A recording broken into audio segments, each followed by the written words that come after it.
Bonjour Adèle, bonjour Aurélien. Bonjour Didier. La partie atelier du Bel Ordinaire s'illumine actuellement d'une armée de bâtons et bâtonnets très colorés que vous produisez.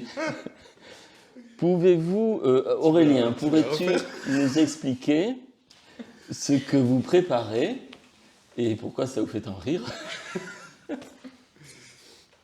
Alors la formule était belle. On prépare bâton et élastique, un projet d'expo. Bâtons et élastiques. Oui, bâton et élastique, un projet d'expo pour le Bel Ordinaire en septembre 2023. Voilà, et donc c'est un projet participatif où c'est le public qui va fabriquer l'exposition.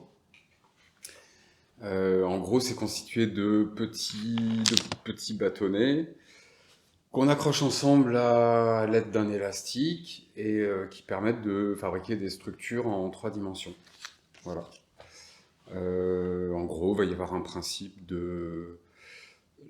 Le public va arriver, on va leur donner un certain nombre de bâtonnets d'élastique, ils vont aller fabriquer une structure qui va rester en place, Oui. puis les suivants viendront construire par-dessus et à côté. Avec Et un donc- jeu de gamme de couleurs. Et après, ça c'est après. Après, il y a un petit plus où les bâtonnets qu'on va donner vont changer de couleur au fur et à mesure de l'installation. Donc, il va y avoir une évolution chromatique dans l'installation. D'accord. J'ai envie de dire, ce sera pour la partie exposition temporaire. Ouais. Est-ce qu'il y aura une collection permanente, quelque chose qui sera immuable, qui ne sollicitera pas l'intervention du public? Alors, oui, il y a des parties. Il y a une version que j'ai pu tester au BO, du coup, qui est faite avec des grands tasseaux, qui vont être des grandes structures. Qui sera pas complètement éphémère puisque c'est a priori l'équipe du BO qui régulièrement va prendre pour modèle euh, des constructions faites par le public pour la réaliser en grand et occuper l'espace en grand, quoi.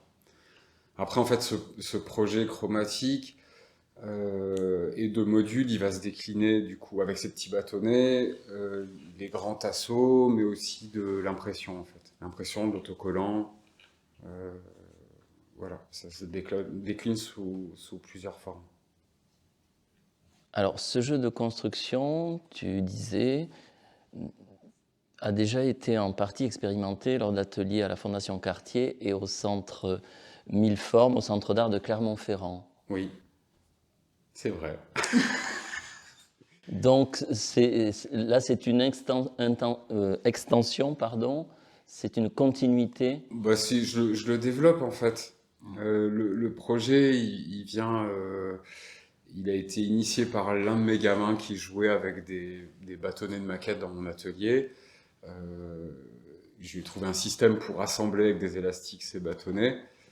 C'est resté dans un carton et à un moment, la Fondation Cartier avait été en demande d'atelier en lien avec une expo de Yunya Ishigami, qui est un architecte, qui avait notamment exposé des très belles maquettes faites avec plein de petits bâtons.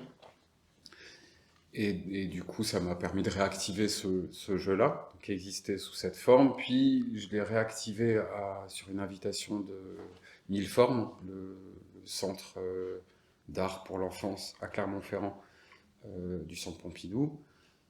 Et voilà, mais c'était une forme assez modeste. Et puis là, voilà, du coup, au Bel Ordinaire, il y a l'espace et les conditions qui sont réunies pour le faire en vrai, en grand. Dans ton parcours, Aurélien, dans tes projets auto-initiés, est-ce que tu peux nous dire quelles sont tes intentions? Qu'est-ce que tu as envie de montrer? Avec quoi tu as envie de jouer? Moi, un de mes grands centres d'intérêt, c'est le module ou le jeu. Voilà, qui sont d'abord, ou l'outil. En fait, c'est d'abord des choses que j'ai commencé à me fabriquer pour moi, un processus de création, en fait. Un peu un truc de fainéant, en fait. De créer un alphabet de forme, et après, en gros, c'est comme le procédé que pourrait utiliser un typographe qui dessine une typo, qui va réfléchir à sa cohérence, à un ensemble, à un caractère, et après, les gens s'en servent. Donc en fait, c'est un outil, et je crois que je suis un peu perdu. L'architecture. Ouais, l'architecture. Bah après, il y a cette idée de construction. En gros, ce qui m'a paru important, c'était l'outil, quoi, au final. Et c'était ça qui me semblait intéressant. Et après, du coup, c'est de le laisser, que les gens puissent se l'approprier et s'amuser avec. Je pense qu'il y a un côté un peu... ça désinhibe, en fait, pour le public. Ça désinhibe le rapport à la création. En fait, moi, je le prends comme un jeu, et pour les autres, ça devient un jeu aussi. Des personnes qui pourraient être bloquées en disant « je sais pas dessiner » ou « je sais pas inventer ».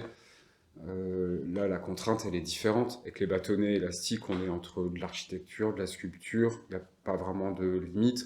Là, ça va pas être d'inventer une forme. La contrainte, elle va être d'arriver à assembler des choses, à construire, peut-être d'arriver en hauteur. Les questions, elles vont être là, quoi. Les premières questions, elles vont être là. Alors, quelles sont les circonstances qui vous ont amené à travailler ensemble, puisque donc Adèle est ton bras armé pour cette résidence? J'avais contacté Aurélien en début d'année pour demander s'il y avait une possibilité de travailler ensemble. Et on a d'abord travaillé sur un autre projet de scénographie, dispositif, aire de jeu pour enfants, avec une compagnie de théâtre, sur le thème des cabanes, et qui était assez proche de ça parce qu'on construisait également des structures sur ce système de tasseaux et élastiques. Donc c'était un avant-goût. Et donc là, je me suis fait embarquer au Bel Ordinaire pour monter une exposition. C'est quand même une envergure assez intéressante. Et voilà. Et quelle est ton activité actuellement, Adèle? Je suis étudiante aux Beaux-Arts de Valence, en 3e année, en design graphique. Mais je m'intéresse beaucoup à l'illustration et à des formes plus larges que design graphique un peu élargi. Du coup, le travail d'Aurélien m'intéressait en ce sens. Voilà. Elle travaille bien. Ce sera le mot de la fin. Merci beaucoup. Merci. Merci.